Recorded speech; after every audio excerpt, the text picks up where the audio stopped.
प्रिय भक्तजन, आइए आज शनिवार के दिन शनिदेव की कथा सुनते हैं। जैसे सभी 9 ग्रहों में सभी का एक एक दिन होता है, इसी प्रकार शनिदेव का दिन शनिवार है। इस दिन शनिदेव की पूजा करना चाहिए। पूजा का विधि इस प्रकार है।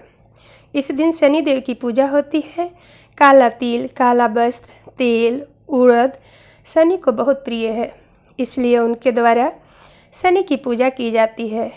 शनि की दशा को दूर करने के लिए व्रत किया जाता है। शनि स्तोत्र का पाठ भी विशेष लाभदायक सिद्ध होता है। शनिवार के दिन पूजा करने से शनि यानी साढ़े साती का जिसका दोष चल रहा है, ग्रह चल रहा है, वह शांत हो जाता है। आप पीपल के पेड़ के नीचे दीपक जलाएं और शाम के समय ओम सन शनिचराय नमः का जाप करें। तो जिसका भी जैसे अभी मेष राशि का साढ़े साती चल रहा है तो ग्रह दोष ठीक हो जाता है, अधिक परेशानी नहीं आती। इसलिए शनिदेव की पूजा बड़ी ही भक्ति भाव से करें। और अगर आपके पास शनिदेव की कोई पास में मूर्ति या कुछ ना हो तो हनुमान जी के फोटो रखकर हनुमान चालीसा पढ़ें और लास्ट में ओम सन शनिश्चराय नमः माला जप लें, उनका जाप करें। शाम के समय जाप करना अति उत्तम होता है। और पास में अगर पीपल का पेड़ हो या गमले में लगा के रखे हैं तो वहाँ पर सरसों तेल का दीपक जलाएं।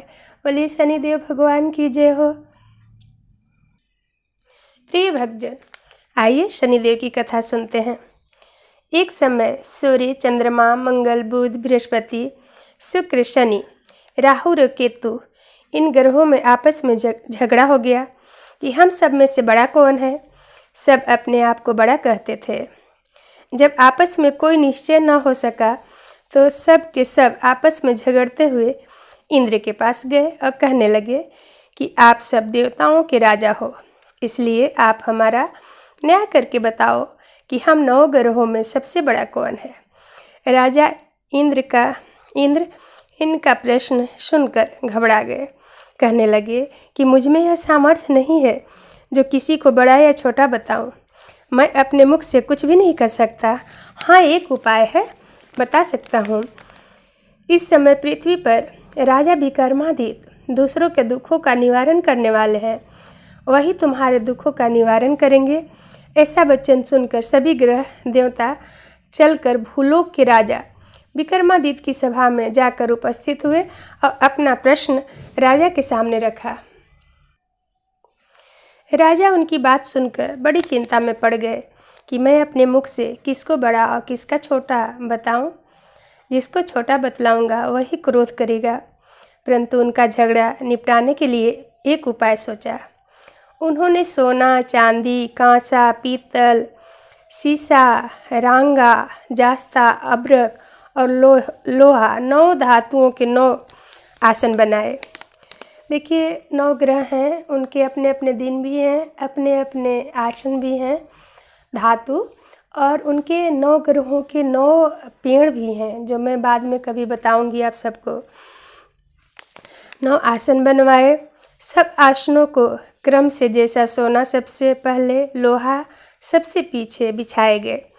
इसके पश्चात राजा ने सब ग्रहों से कहा कि आप सब अपने अपने सिंहासन पर बैठिए। जिसका आसन सबसे आगे वह सबसे बड़ा और जिसका आसन सबसे पीछे वह सबसे छोटा। जानिए, क्योंकि लोहा सबसे पीछे था वह शनिदेव का आसन था, इसलिए शनिदेव ने समझ लिया कि राजा ने मुझको सबसे छोटा बना दिया है। इस पर शनि को बड़ा क्रोध आया और कहा कि राजा, तू मेरे पराक्रम को नहीं जानता। सूर्य एक राशि में 1 महीना, चंद्रमा 1.25 महीना, बुध और शुक्र 1 महीने, परंतु मैं एक राशि में 2.5 अथवा 7.5 साल तक रहता हूँ। बड़े बड़े देवताओं को भी मैंने भीषण दुख दिया है। राजन सुनो, राम जी को 7.5 आई तो वनवास हो गए। रावण पर आई तो राम और लक्ष्मण ने सेना लेकर लंका पर चढ़ाई कर दी, रावण के कुल का नाश कर दिया। हे राजा, अब तुम सावधान रहना। राजा कहने लगे, जो कुछ भाग्य में होगा देखा जाएगा। उसके बाद अन्य ग्रह तो प्रसन्नता के साथ चले गए, परंतु शनिदेव बड़े क्रोध के साथ वहाँ से सिधारे। कुछ काल व्यतीत हो जाने पर जब राजा को 7.5 की दशा आई तो शनिदेव घोड़ों के सौदागर बनकर अनेक सुंदर घोड़ों के सहित राजा की राजधानी में आए। जब राजा ने सौदागर के आने की खबर सुनी तो अश्वपाल को अच्छे अच्छे घोड़े खरीद लेने की आज्ञा दी। अश्वपाल ऐसी अच्छी नस्ल के घोड़े देखकर और उनका मूल्य सुनकर चकित हो गया और तुरंत ही राजा को खबर दी। राजा उन घोड़े को देखकर एक अच्छा सा घोड़ा चुनकर सवारी के लिए चढ़ा। राजा के घोड़े की पीठ पर चढ़ते ही घोड़ा जोर से भागा। घोड़ा बहुत दूर एक जंगल में जाकर राजा को छोड़कर अंतर्ध्यान हो गया। इसके बाद राजा अकेला जंगल में भटकता फिरता रहा। बहुत देर के पश्चात राजा ने भूख और प्यास से दुखी होकर भटकते भटकते एक ग्वाले को देखा। ग्वाले ने राजा को प्यास से व्याकुल देखकर पानी पिलाया। राजा की अंगुली में एक अंगूठी थी, उसे निकालकर प्रसन्नता के साथ ग्वाले को दे दी और शहर की ओर चल पड़ा। राजा शहर में पहुंचकर एक सेठ की दुकान में जाकर बैठ गया और अपने आप को उज्जैन का रहने वाला था, अपना नाम बीका बतलाया। सेठ ने उसको कुलीन मनुष्य समझकर जल आदि पिलाया। भाग्यवश उस दिन सेठ की दुकान पर बिक्री बहुत अधिक हुई। तब सेठ उसको भाग्यवान पुरुष समझकर भोजन कराने के लिए अपने साथ ले गया। भोजन करते समय राजा ने आश्चर्य की बात देखी कि खूंटी पर हार लटक रहा है और वह खूंटी हार को निगल रही है। भोजन के पश्चात कमरे में आने पर जब सेठ को कमरे में हार न मिला तो सबने यही निश्चय किया कि सिवाय बीका के और कोई यहाँ कमरे में तो आया नहीं है, अतः अवश्य ही उसी ने हार चुराई होगी। परंतु बीका ने हार लेने से मना कर दिया। इस पर 5-7 आदमी इकट्ठा होकर उसको फौजदार के पास ले आए। फौजदार ने उसको राजा के सामने उपस्थित कर दिया और कहा कि यह आदमी तो भला प्रतीत होता है, चोर मालूम नहीं होता, परंतु सेठ जी का कहना है कि उसके सिवाय और कोई घर में आया ही नहीं, अवश्य ही इसी ने चोरी की है। तब राजा ने आज्ञा दी कि इसके हाथ पैर काटकर चौरंगिया किया जाए। राजा की आज्ञा का तुरंत पालन किया गया और बीका के हाथ पैर काट दिए गए। इस प्रकार कुछ काल व्यतीत होने पर एक तेली उसको अपने घर ले गया और कोल्हू पर उसको बिठा दिया। बीका उस पर बैठा हुआ जुबान से बैल हाँकता रहा। शनि की दशा समाप्त हो गई और एक रात को वर्षा ऋतु के समय वह मल्हार गाने लगा।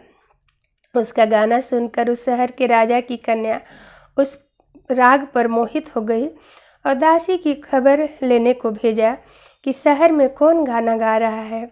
दासी सारे शहर में फिरती फिरती क्या देखती है कि तेली के घर में चौरंगिया गाना गा रहा है। दासी ने महल में आकर राजकुमारी को सब वृत्तांत सुना दिया।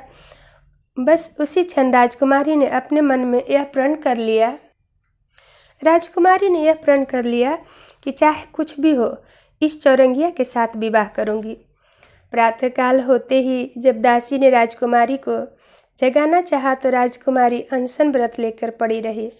तब दासी ने रानी के पास जाकर राजकुमारी के न उठने का वृत्तांत कहा। रानी ने तुरंत ही वहां पर जाकर राजकुमारी को जगाया और उसके दुख का कारण पूछा। तो राजकुमारी कहने लगी कि माताजी, मैं यह प्रण कर ली हूँ कि तेली के घर में जो चौरंगिया है उसी के साथ विवाह करूँगी। माता ने कहा, पगली, यह क्या बात कह रही है? तुमको किसी देश के राजा के साथ विवाह किया जाएगा? कन्या कहने लगी कि माताजी, मैं अपने प्रण कभी नहीं तोड़ूंगी। माता ने चिंतित होकर यह बात राजा को बताई। जब महाराज ने भी यह आकर समझाया कि मैं अभी अभी देश देशांतर में अपने दूत भेजकर सुयोग, रूपवान और बड़े बड़े गुणी राजकुमार के साथ तुम्हारा विवाह करूँगा, ऐसी बात तुमको कभी नहीं विचारनी चाहिए बेटा। कन्या ने कहा, पिताजी, मैं अपने प्राण त्याग दूंगी, परंतु दूसरे से विवाह नहीं करूंगी। इतना सुनकर राजा ने क्रोध से कहा, यदि तेरे भाग्य में ऐसा ही लिखा है, तो जैसी तेरी इच्छा हो वैसा ही करूँगा। राजा ने तेली को बुलाकर कहा कि तेरे घर जो चौरंगिया है उसके साथ मैं अपनी कन्या का विवाह करना चाहता हूँ। तेली ने कहा, यह कैसे हो सकता है? कहाँ आप हमारे राजा हो और यहाँ मैं एक नीच तेली। परंतु राजा ने कहा कि भाग्य लिखे का कोई नहीं टाल सकता, अपने घर जाकर विवाह की तैयारी करो। राजा ने उसी समय तोरण और बंदरवार लगवाकर अपनी राजकुमारी का विवाह चौरंगिया से कर दिया। विक्रमादित्य के साथ विवाह हो गया। तो चौरंगिया बना विक्रमादित्य के साथ राजकुमारी का विवाह हो गया। रात्रि को जब विक्रमादित्य और राजकुमारी महल में सोए तो आधी रात के समय शनिदेव ने विक्रमादित्य को स्वप्न दिया कि राजा, कहो मुझको छोटा मानकर तुमने कितना दुख उठाया। राजा ने क्षमा मांगी। शनिदेव ने प्रसन्न होकर विक्रमादित्य के हाथ पैर दिए। तब राजा ने कहा, महाराज, मेरी प्रार्थना स्वीकार करें कि ऐसा दुख आपने मुझे दिए हैं, जैसा दुख आपने मुझे दिया है ऐसा किसी और को न दे। शनिदेव ने कहा कि तुम्हारी यह प्रार्थना स्वीकार है। जो मनुष्य मेरी कथा सुनेगा या कहेगा उसकी मेरी दशा में कभी किसी प्रकार का दुख नहीं होगा, और जो नित्य ही मेरा ध्यान करेगा या चींटियों को आटा डालेगा उसके सब मनोरथ पूर्ण होंगे। इतना कहकर शनिदेव अपने धाम को चले गए।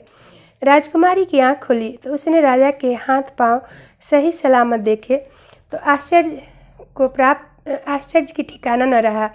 उसको देखकर राजा ने अपने समस्त हाल कहा कि मैं उज्जैन का राजा विक्रमादित्य हूँ। यह बात सुनकर राजकुमारी अत्यंत प्रसन्न हुई। प्रातःकाल राजकुमारी ने अपनी सखियों से पूछा तो उसने अपने पति का समस्त वृत्तांत कर सुनाया। तब सबने प्रसन्नता प्रकट की और कहा कि ईश्वर ने आपकी मनोकामना पूर्ण कर दी। जब उस सेठ ने यह बात सुनी तो वह विक्रमादित्य के पास आया और राजा विक्रमादित्य के पैरों में गिरकर क्षमा मांगने लगा कि आप पर मैंने चोरी का झूठा दोष लगाया, अतः आप मुझको जो चाहे दंड दे। राजा ने कहा, मुझ पर शनिदेव का कोप था, इसी कारण यह सब दुख मुझको प्राप्त हुआ। इसमें तुम्हारा कोई दोष नहीं है। तुम अपने घर जाकर अपना कार्य करो। सेठ बोला कि मुझे तभी शांति होगी जब आप मेरे घर चलकर प्रीतिपूर्वक भोजन करेंगे। राजा ने कहा, जैसी आपकी मर्जी हो वैसा ही करें। सेठ ने अपने घर जाकर अनेक प्रकार के सुंदर भोजन बनवाए और राजा विक्रमादित्य को प्रतिभोज दिया। जिस समय विक्रमादित्य भोजन कर रहे थे, एक अत्यंत आश्चर्य की बात सबको दिखाई दी। जो खुट्टी पहले हार निगल गई थी वह अब हार उगल रही है। जब भोजन समाप्त हो गया तो सेठ ने हाथ जोड़कर बहुत सी मोहरे राजा को भेंट की और कहा कि मेरे श्री कंवर नामक एक कन्या है, उसका पानी ग्रहण आप करें। इसके बाद सेठ ने अपनी कन्या का विवाह राजा के साथ कर दिया। बहुत सा दान दहेज आदि दिया। इस प्रकार बहुत दिनों तक वहाँ निवास करने के पश्चात विक्रमादित्य ने शहर के राजा से कहा कि अब मेरी उज्जैन जाने की इच्छा है। फिर कुछ दिन बाद विदा लेकर राजकुमारी मन भावनी सेठ की कन्या श्री कौरी तथा दोनों जगहों से दहेज में प्राप्त अनेक दास दासी रथ और पालकियों सहित विक्रमादित्य उज्जैन की तरफ चले। जब शहर के निकट पहुँचे तो नगर पुरवासियों ने राजा के आने का संवाद सुना तो समस्त उज्जैन की प्रजा आगमनी के लिए आई। तब बड़ी प्रसन्नता के साथ राजा अपने महल में पधारे। सारे शहर में बड़ा भारी महोत्सव मनाया गया और रात्रि को दीपमाला की गई। दूसरे दिन राजा ने शहर में यह सूचना कराई कि शनि देवता सब ग्रहों में सर्वोपरि हैं। मैं उनको छोटा बताया, इसी से मुझको यह दुख प्राप्त हुआ। इस कारण सारे शहर में सदा शनिवार की शनिचर देव की पूजा और कथा होने लगी। राजा और प्रजा अनेक प्रकार के सुख भोगते हुए बहुत दिनों तक जीवित रहे। जो कोई शनिवार की इस कथा को पढ़ता है, सुनता है, सुनाता है, शनिदेव की कृपा से उसका सब दुख दूर हो जाता है। शनिदेव की कथा और व्रत को अवश्य ही करें और कथा अवश्य ही सुनना चाहिए। शनिवार के दिन अवश्य कथा पढ़ना चाहिए। ओम शांति, ओम शांति, ओम शन शनैश्चराय नमः। सभी को चाहिए कि शनिदेव की कथा जरूर सुने, तो उनका जो भी ग्रह दोष होगा शांत हो जाता है। बोलिए शनिदेव भगवान की जय।